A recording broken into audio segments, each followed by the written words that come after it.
Hey there, and welcome into Main Street Living. I'm Danielle Alvari. Hey guys, I'm Quincy Carr. I'm Cheryl Nelson. Good to see you guys again. Yeah, Absolutely. likewise. I think we had the last couple of weeks off as we were in rotation, but as we've done in the past, is Black History Month right here on Main Street Living, and it's always good to just support Black-owned businesses, Black artists, things of that nature. It's a crazy climb that we have to kind of navigate through being Black in this country, but it's always a celebratory moment when we can succeed too. Yeah, absolutely. And I think that's what Black History Month should be about is celebrating either Black entrepreneurs or businesses or artists. And so, Quincy, I think that we should celebrate something for you that I know hasn't been around for a couple of years, but you finally brought back. Yeah. As a matter of fact, it's my quality comedy series. Cheryl and I, like she used to interview me on this other show that she was a part of when, like they were the first platform that gave my show hmm any type of exposure. And it was just new. It was new in 2010 to have a all clean adult night of comedy at a comedy Hmm. club. Usually, clean comedy is in a church. So Hmm. now we're at the Dave and Buster's, and after 3 years, because of COVID, it's finally back. First show was January 26th. The next show is coming up February the 23rd. So it'll Oh, be it's a so monthly show. exciting. Oh, And this my is right birthday. here. So, any of our viewers who are in Virginia, it's in Virginia Beach. Come out and see Quincy. There you Yeah. go. So many things to see. As we were just talking about, ladies, it is Black History Month. And on this show today, we'll be talking about a cool museum you can check out in Rhode Island. And Your View even has a new Black History series that they're starting. Yes, such a great series. And we'll also visit with the dentist who has all the best tech to keep your smile looking perfect. Oh, you guys have the best smiles. And there's nothing like some good food and wines. Make sure you brush those teeth. And we will share an Mhm. interesting twist on cupcakes.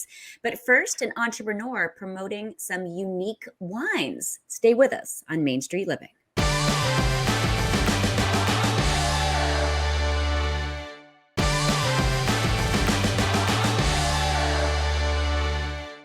Welcome back to Main Street Living, Danielle, Cheryl. One of the best parts of Black History Month is actually learning about our African American neighbors who are following their dreams and creating successful legacies. That's right. And our next guest is a great example of that. She's an entrepreneur who understands that true success comes from lifting up others. Please welcome Cassandra Schaeg. Cassandra, thanks for joining us on Main Street Living. Hi, thank you for having me. So, you did the dream that a lot of people have here. A few years ago, you left a career in corporate America to become Yes. an entrepreneur. What led to that decision for you? I guess the question is why not? If Hmm. you believe that you have what it takes to take a leap of faith and a risk in yourself, then why not take that risk and that leap? And if things don't work out, you can always get a job back in corporate America. And so that's what I decided to do.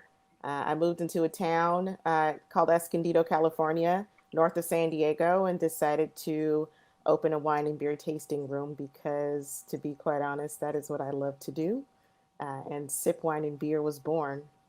Ooh, You're and right. That job will always be waiting for you. yeah, I think we all love to do that. And it takes a lot of courage to go out on your own and do something like that. And I know your work in social services Yeah. help the underrepresented. And it sounds like you carried out that same goal into your bar, SIP. So tell us about that and why that is important to you. Yeah, in corporate America, and I think in any landscape, I believe that women and people of color and people like myself who are daring to take risks, we sometimes think that we can't do it. We sometimes get in our own way, and we have this fear. And in working with various communities, tribal communities, working up and down the state of California, I just thought I needed to take a risk for myself, and I wanted to be happy and identify what made me happy. And so connecting with people was that thing. And then I was able to understand what was happening in my community from a perspective of wine and beer and agriculture and fuse those things by creating Sip Wine and Beer. Well, so it's interesting because you said up and down California, and Yeah. in that search for you for female and Black, Indigenous, people of color brewers and wine producers, were you surprised by what you found? I, I think it's no surprise when you really do the homework and Mhm. as someone who's become an entrepreneur in this space, when you're looking for people who look like you. And you have to Mhm. remember, I started this in 2015, so I'm 8 years in, and the growth has been tremendous, but it was lonely when I first started. And Mm. you also have to look at it too. When people come in, they're like, "How did you even get into this?" Because it's very rare that you see people looking like me in this industry, Hmm. and so I think that that just became a springboard to making sure that there were more people who look like me in this industry, because we are consumers. We do drink wine, we drink beer, and we love to, to celebrate people, and we love to celebrate. So here we are. Who doesn't like that? And we want to know more about sip wine and beer. Tell us more about what it feels like in that space. Yes, so it's a very homey vibe. It's the from the music to the ambiance. The goal was to walk in and just to feel at home and welcome. And one of the things that I think is very important, I know when people uh, go to wine and beer, or, they order wine and beer, they think that it has to be done a certain way or they're supposed to know certain things. And that's not the case here. It's pretty much a space where you can relax and enjoy the company of great people, networking, meeting wine and beer, brands and entrepreneurs who decided to take a leap of faith like myself, and to just really connect with each other, put your phones down, listen to great music, taste and learn about wine, but to really be in a space where you can be you, is pretty much the ambiance that I've set there. Yeah, and that's exactly what all of us wanna be surrounded by, I think. I know you talked about you've been doing this for the past 8 years. Do you feel like it's kind of achieved the goal you were hoping to achieve? I think the statistics are a lot of businesses don't even make it past 3 years, yet alone Mm, 5. Mhm. mm. So to be here for 8, is a testament to how fast time flies. But I really think it's a testament to the community around me who have been supportive, because it takes a community to keep a business going. And I'm very lucky, I'm very fortunate, and I'm very blessed that the community has been supportive since day one. Oh, and we know that running any kind of business, especially a wine and beer bar, is a lot of work. But you decided that you wanted an even bigger reach, which I think is so cool. So tell us why you decided to produce and host a television show. Sometimes I think in life you just have to roll with the punches, and you surrender to what your calling is. Hmm. And creating a TV show was not in the cards, Mm. but through creating Sip Wine and Beer, conversations about everyday life and entrepreneurship started to come up and develop. And through those conversations, I started like a little show called Wineversation. It was just conversations over wine. Mhm. And then that caught The the best eye, kind. the best Yes, kind, yes. because it's free flowing, there's no judgment, Mhm. it's like order another bottle and keep the conversation going. And so my producing partner, Teresa Hoyles, she wrote an article about the things that I was doing in my endeavors. And she said, "I really think you should consider creating a television show." And I was like, "You're crazy." And she said, "No, I think you have it." And put our heads together and really created a platform and an environment that was an extension of SIP, where we're sharing the stories and the journeys of people like myself who decided to take that leap of faith. And Fresh Glass was born. So Oh, So exciting. Cheryl, I know Cheryl wishes we all had, like, a glass of wine for this conversation. I we know. can we Yeah, can do mimosas. You tell me. I've got the orange juice. Look, I've Yeah, got full here we that. disclosure, we are in the morning time still, but we are gonna take a quick break here. We're gonna be back with Cassandra and the story of Fresh Glass in just a quick minute. So up next, more shattering the glasses, really, with Cassandra Schaeg.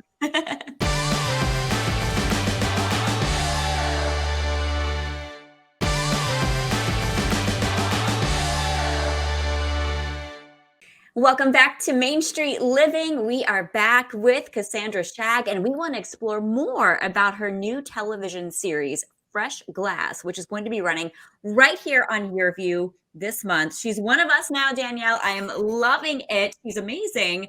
And so let's get right back into this. Cassandra, what story or stories are you trying to tell in this series? Yeah. Fresh Glass is part adventure, social awareness, education, and impact rolled into one. And I am so fortunate to be able to share the stories of some phenomenal entrepreneurs who have created their own brands and made a name for themselves in an industry that is underrepresented.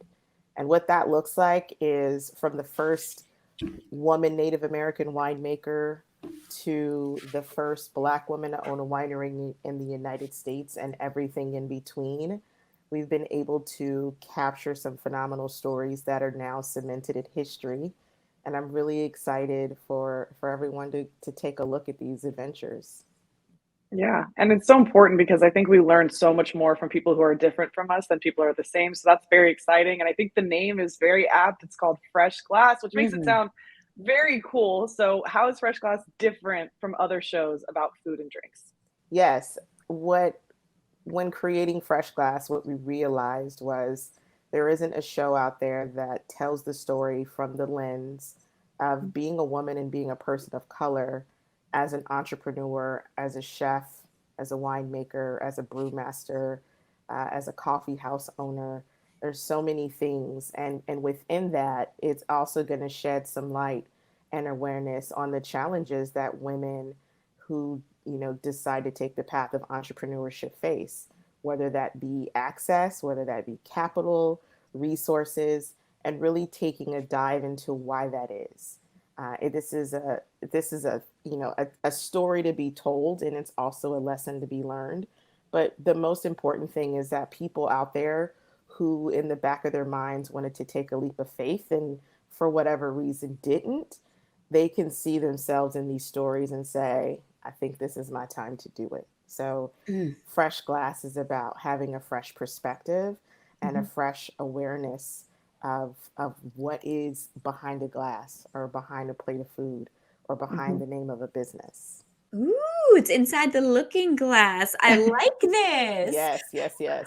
And we know here, and now I'm sure you know, producing a television show is not easy. And when your friends told you, hey, you should do this, you're going, no, no, no, no, no, it's not for me. But now you're doing it. So tell all of us, how did you tackle this? I, I still don't know. What I can tell you is that there were a lot of fresh glasses of bubbles. I didn't. I do not have a formal training in production. I did not go to film school. What I will tell you, and I think that this might be synonymous with a lot of entrepreneurs, is that you figure it out as you go along. Mhm. Yes. And what was really important and in the forefront of this television show, because I put everything that I had into making sure that everyone we featured just were featured in the best light possible, and Mhm. that their stories were authentic, and that they were genuine, and that they came from them. And that was what I rolled with. And Hmm. there were a lot of sleepless nights because it takes a lot for someone to say, I entrust you to tell my story. Yes. And it also takes a lot when this is something that I've never charted into. So, for those, I couldn't even, if someone said, write a book about creating a television show, I wouldn't even be able to tell you. The only thing I say to people is if you want something so bad that you will go out and do it. Ooh. You will make it happen if you want it. Yes. And Yeah. Just fake it till you make it. Keep showing up, and you're gonna thank learn on your you. way. Keep showing Absolutely. up. Like I That's there it. is there is no method to this except no sleep. And Oh man, no the Oh sky is sleep. the man. limit, and you're so inspirational to others. You just got Yeah, to do it. yes, you I do have mean, to do it. And even when I sit here and say no sleep, it's so worth it to be able mhm, to see the what the finished product looks like, and to be Mhm. able to hear people say, I didn't know that there's a Native American winemaker. I didn't know mhm, that the first winemaker or the first Black woman winery came from New Orleans. Like I didn't know. And yeah. that is to be able to create and put something out there that will now be in history is it's exciting. Yeah, and it's exactly like you said, you just have to keep showing up, and the work is so important, right? They say entrepreneurs trade out a 40-hour-a-week job for all of the hours of the week working pretty much. But like you said, so worth it because the purpose is there. What did you learn about making wine and beer during production? Well, here's the good thing. I did delve into doing harvest and making beer and bottling wine, and I even came out with a fresh glass wine and beer that was commemorative to the show. That the wine was created with Tara Gomez and her wife Maria, who she's the only Native American woman winemaker in the country, and her wife is a Spanish winemaker. And then I made the fresh glass beer with one of the few Black brewmasters in San Diego County, who's also a former Navy veteran. And so, look, it is a labor of love. And I think when people go to the stores, you're just like, I don't want that, I don't want that. And it's like when you really delve into the labor and the sacrifice to create a brand that is, a lot of people don't know about. It's hard to market in this grand market. And it takes small businesses and just people who have a purpose and an awareness to make sure that these brands are showcased. That's how they thrive. And that's how I've thrived through Sip Wine and Beer and now through Fresh Glass. And my hope and goal is that the brands that we feature and continue to thrive.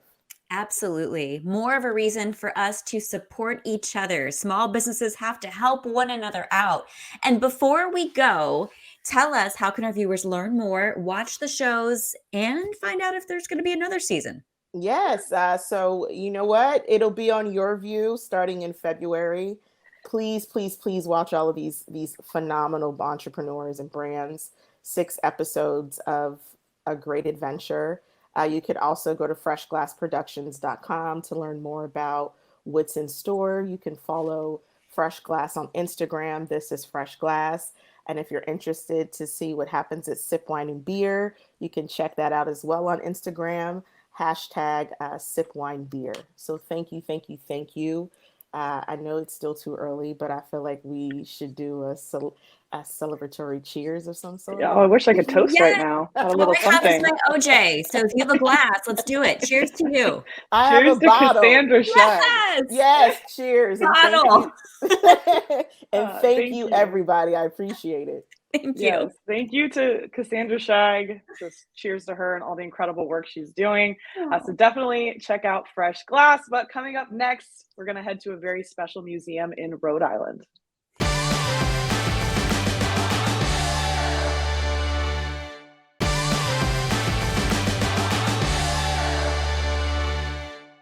Welcome back to Main Street Living. Danielle, Quincy, museums are a great place to dive deeper into a variety of subjects or learn about different pieces of our history, don't you think?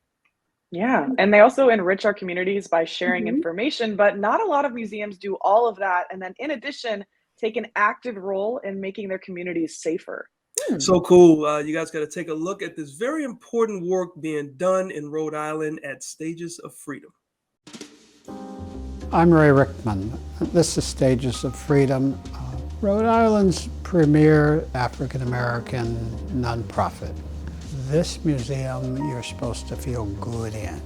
You're supposed to get educated in it. It will be the only African-American museum in Rhode Island. Stages of Freedom is an important name because it can be looked at in several ways. That is the stage that we perform on. It's also the stages that we try to achieve. We're constantly struggling for that and rising to a new stage, we hope. This is a bank building built in 1855, and it was the tallest building in New England for 13 months. This is a teaching museum. When they show up, they can ask questions, and people do, and people need to ask questions. This place is chock-a-block with books, art, collectibles, small furnishings, antiques, all of which have been donated and all of which, when sold, help pay for swimming lessons for African-American children in Rhode Island. Black children drown 5.5 times more often than anyone else in the world. But we do a year-round swim program for about 500 African-American youth every year. We believe it's the biggest program in the country, teaching Black children how to swim. The museum and the space itself really is a way of encapsulating what we've done for 40 years, which is to tell stories of extraordinary African American accomplishment and excellence. And so there are essentially two galleries. We're sitting in the smaller of the two, and in this gallery, there were 3 panels that tell the really remarkable story of Sister Retta Jones, known at the time as the greatest singer of her race, and we believe probably the greatest singer, bar none, during her lifetime. She was a trailblazer who grew up on the East Side, basically across from Congdon Street Baptist Church, the oldest standing black church in Rhode Island. She was a woman ahead of her time and really paved the way for virtually any artist you can speak of today. And we can't tell her story enough. 2 weeks ago, a very dear friend of ours, Dan Meshnig, walked into our museum and said, "I have something extraordinary to give to you." And it was this beautiful little painting of Becky Howard by the artist Stetson, who was a very close friend and co-founder with Edward Bannister, who, with other gentlemen, created the Providence Art Club, the second oldest art club in America, which sits on Thomas Street. Our goal in life is to get support for Stages of Freedom and to get people to come, and support means financial, but it also means we do a lot of teaching, and we want people to learn, because if they knew more, they'd do more. Wow, ladies, this is so important, and of course, knowledge is power, and it's so true. They said if people know more, then they'll do more. Mm-hmm. Yeah, Absolutely. I completely agree. And I just love seeing museums because we're just keeping parts of history when it feels like everything in this world is going digital. So it's nice to see something you can physically go to. Yeah. I agree completely, you guys. And you can find out more about Stages of Freedom and get connected through their website, stagesoffreedom.org. All right, guys. Well, up next, we're going to find out more about the latest in dental technology. Stick around to see why.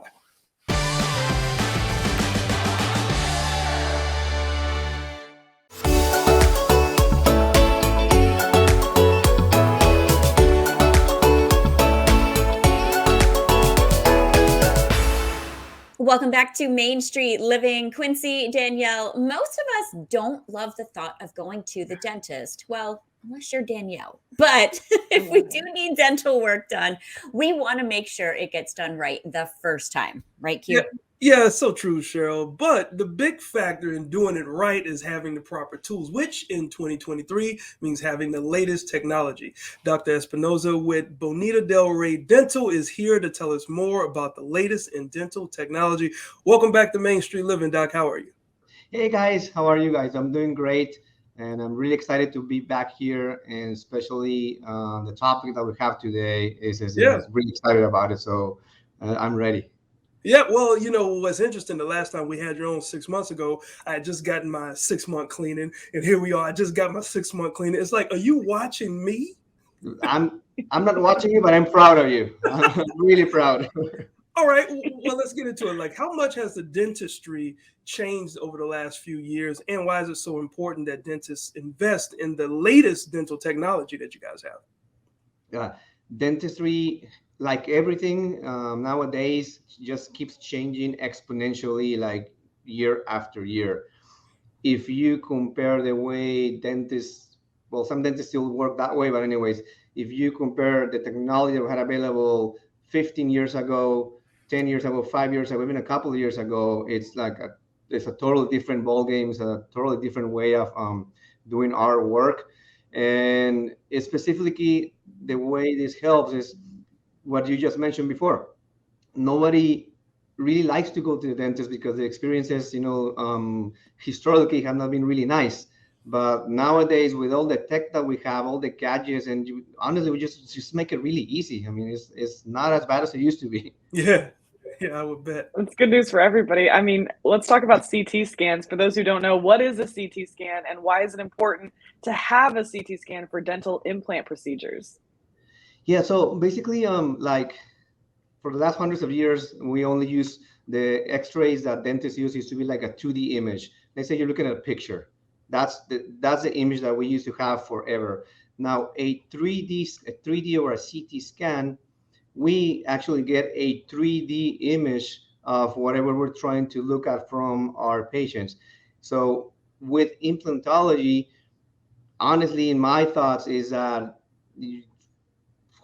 everybody should be doing implants with a 3D image from the patient, because it gives you really now not only a two-way picture, but actual model of the patient's bone and structures, bone density, and it helps a lot. It helps a lot on safety.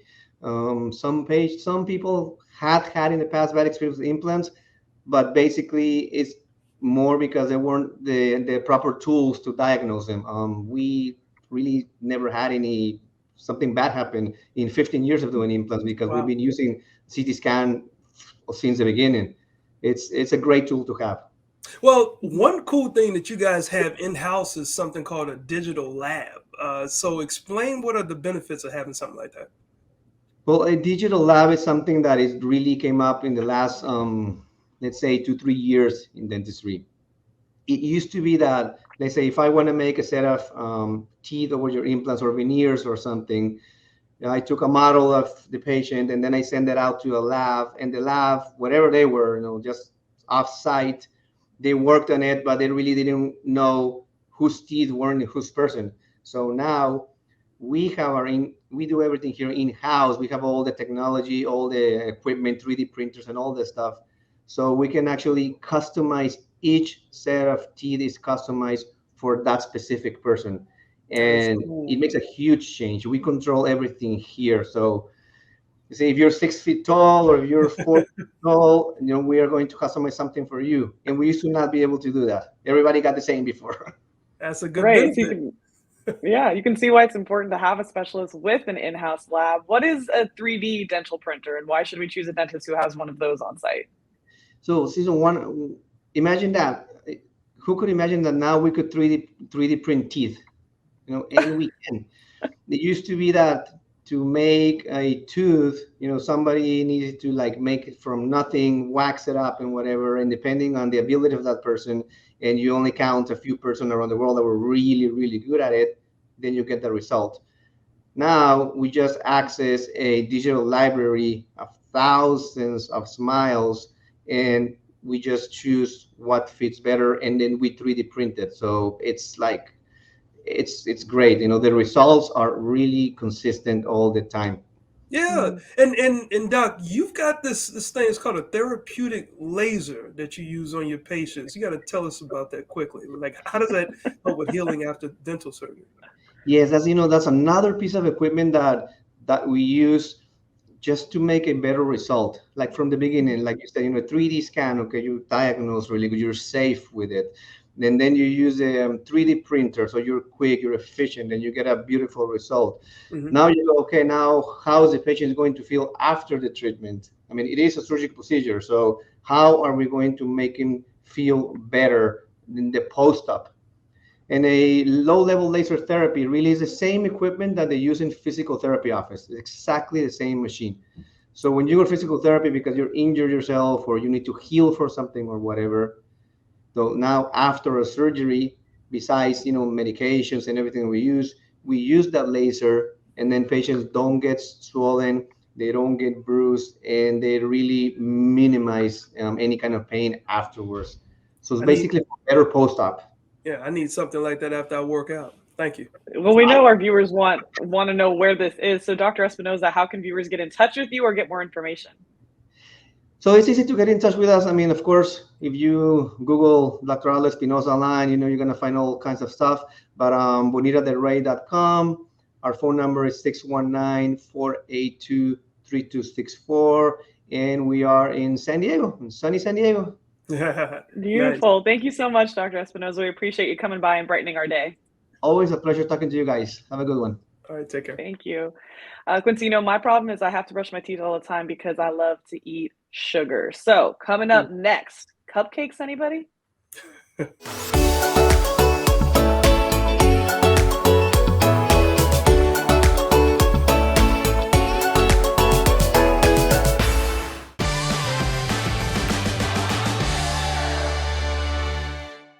Hey guys, welcome back to Main Street Living. Now, Cheryl, you probably know this better than I do about eating a healthy diet, right? It's one way to keep our body and mind in good shape, right? Oh, Absolutely. Being a vegan, I'd like to say I eat healthy, and cooking at home is one way to have more control over what we put in our bodies, but only if those recipes are easy, delicious, and healthy. Easy is Yeah, key for me. Gotta be easy. yes, absolutely. And Nina Monique is on a mission to get us all cooking tasty, wholesome meals at home. Let's check out her latest recipe with an interesting take on carrot cake cupcakes.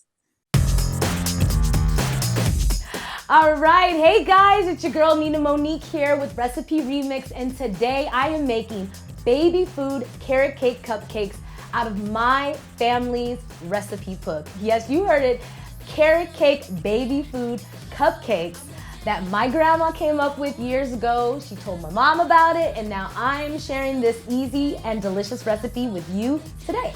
So let's get started. You're gonna start off with your 3 main dry ingredients. You've got your baking soda, sugar, and some flour. Go ahead and mix that up, and now let's go and get those wet ingredients, including the baby food. Now for the fun stuff. This has got 2 eggs, beaten, a can of crushed pineapples, vanilla, cinnamon, of course, and 2 secret ingredients. Applesauce, which I use as a replacement for oil, and baby food, which we use as a replacement for carrots. So this is such a cool recipe. My grandma told me the story of her first time making this cake. She had a sweet tooth. She had all the kids over and they had a sweet tooth too. So she decided to make a carrot cake. Sadly, there was no carrots to be found. So my grandma used baby food, but this worked perfectly fine. The flavor's there and it's gonna give you the bite and the sweetness that you like. So let us beat these eggs. 2 eggs beaten. 1 can of that crushed pineapple. Perfect. Not one, but both of the baby foods. And the applesauce is actually gonna make it moist. You won't even miss the oil, I promise. Here we go with a little bit of vanilla and some nuts. I love walnuts. Alrighty. Let's go ahead and give it a stir. Look at that orange. Ooh, yeah. This is exactly what you want your batter to look like. Now let's go ahead and add a dash of cinnamon. And, all right, let's go ahead and add these wet ingredients to the dry. Combine, combine, combine. Hey, hey, hey. Let it dance with you. There you go. All right, I've already got a greased cupcake tin ready and willing to go into a hot 375-degree oven. We're gonna go ahead and pour in about 2/3 of the way our mixture and bake for 25 minutes. All right, now my favorite part of the cupcakes, it's the cream cheese frosting. This is absolutely a steal. It's delicious and it only has a few ingredients. Confectioner sugar or powdered sugar, softened butter and softened cream cheese, and a little bit of vanilla. All of these things together is gonna make the perfect creamy and savory, delicious frosting. So let's go ahead and put our vanilla in here. Just eyeball it, about a tablespoon. And you're gonna wanna start whipping this softened cream cheese and butter first before you add the sugar. Let's go ahead and start adding that sugar. Just a little at a time. Ooh. Oh.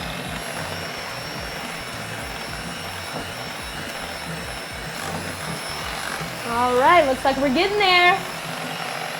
All right, my favorite part, taking a little bit of a taste. It tastes like grandma's cooking. All right, this is that icing. We're gonna go ahead and let it cool off in the fridge. The cupcakes are in the oven baking, and while we're waiting, it's time for a little dance break. All right, guys, we are back, and as you can see, we have 3 generations of family here in the kitchen. I have my son helping us frost these delicious baby food carrot cake cupcakes, and my beautiful mom, who actually told me all about the recipe and allowed me to lick the spoon when I was his age.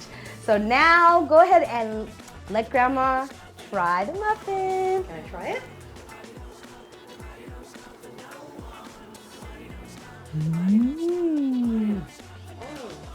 Yeah! You want to help me with the rest? Yeah. All right. Yeah, go ahead. All right, guys. She almost lost me with the frosting, because once I see frosting, I'm like, I don't even care what cake you put that on. I want to just eat that frosting. Good point. Yeah. All right. And you can find out more recipes or follow Nina at recipe-remix.com. I'm sure there's lots of fun stuff there. Oh yeah, just like still more to come on Main Street Living. Up next, we got a legend of basketball, a former basketball player, and in music. Find out who that basketball player is after the break.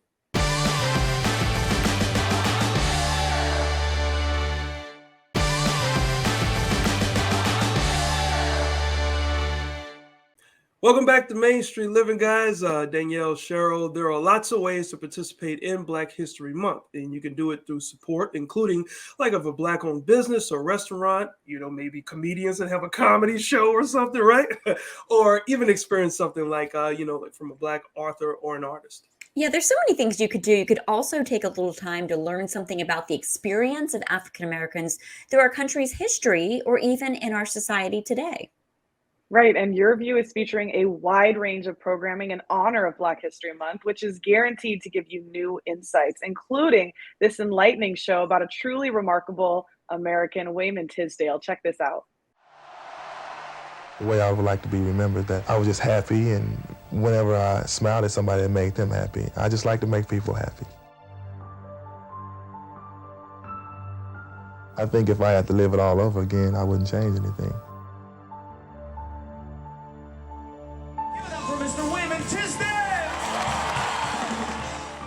It shows you how quick life can change. Life can change in a boom.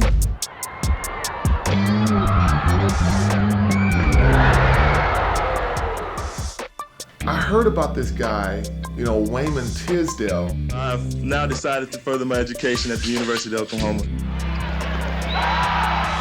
Next thing I know, I heard Wayman score 61 points. I wanted to retire. I was like, this guy, he is awesome. Probably one of the best college players to play the game. I've decided to make myself available for the NBA draft. He was very dedicated in being a complete person, and basketball didn't engulf his whole life. Going home to practice my other livelihood. Base, baby. It was a big secret who the artist was. And I said, who? And he said, Wayman Tisdale. When I learned, that you were also in the NBA for 12 years, it was like, can you take any more talent? Well, yes. Now, 6 records later, they're saying, man, this guy is definitely for real.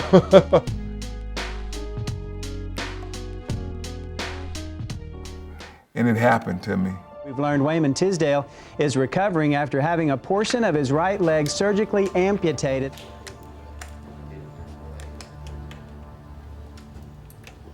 You're no different than anything else. You're gonna go through some things, use me as an example, and you're gonna get there. Wow. I can walk again.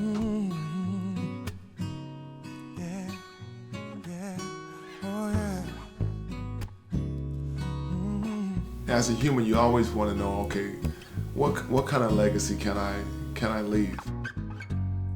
At night, please don't you worry. Wow. I had no idea. I remember watching him. I am that old. I remember watching him in the 90s. But when you can get Michael Jordan, right, like the GOAT in basketball, to say nice things about you, you've made an impact. Oh, that is so true. And you can find descriptions of all of the Black History Month programming that Your View will be featuring on our website, yourview.com/Black History Month. All right, straight ahead, there's still more Main Street Living. Stay right there.